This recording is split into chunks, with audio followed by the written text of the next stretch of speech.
Now from Fox, I am Andy Mack. Let's continue to detail the latest on this breaking news of former President Joe Biden being diagnosed on Friday with an aggressive form of prostate cancer. This coming in from a spokesperson of the personnel office of the former president, talking about they finding a prostate nodule after experiencing increasing urinary symptoms. He was diagnosed with prostate cancer characterized by a Gleason score of 9, metastasis to the bone. All right, let's be joined right now here on Live Now from Fox to understand more about this disease by Dr. Ash Tewari, Mount Sinai chairman of the urology department. Sir, thank you so much for joining us here on Live Now from Fox. And first, I just want to note that you haven't treated former President Joe Biden. I just want to get into some of the details around prostate cancer. Can you describe how common or rare this is, and also describe the severity with this Gleason score being so high? Yes, I have not treated, and I'm sorry that he has to deal with this diagnosis.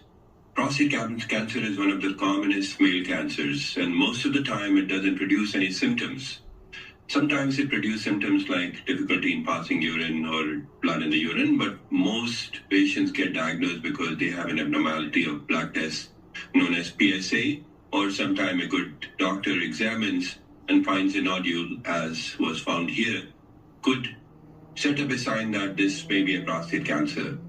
Majority of prostate cancers happen to be in early cancers, what we call very indolent cancer, but a small percentage of prostate cancer tends to be a little bit more aggressive in terms of the grade of the cancer, what we call Gleason grading, or the stage of the cancer, in which cancer is a little bit above and beyond the prostate, which is the organ where the cancer was arising.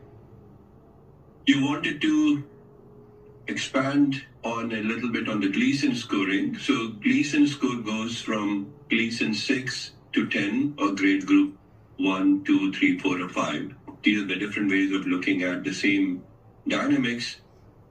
Pathologist looks at under the microscope and sees if the cancer has a more aggressive features, and the 10 is the most aggressive one, 9 is the next one, 8, 7, and 6.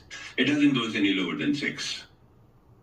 All right, that is very, it's so very interesting. You mentioned that there really are no symptoms to this, and when they say that they suspected they found a prostate nodule, do you think there was a potential viewing of this, an MRI, different times of viewing this? How would you assess the nodule portion of this? So once a patient has a nodule, they usually go through more elaborate testings, including an MRI scan, sometimes especially done if an ultrasound scan, and after that a PET scan, which is known as the PSMA PET scan.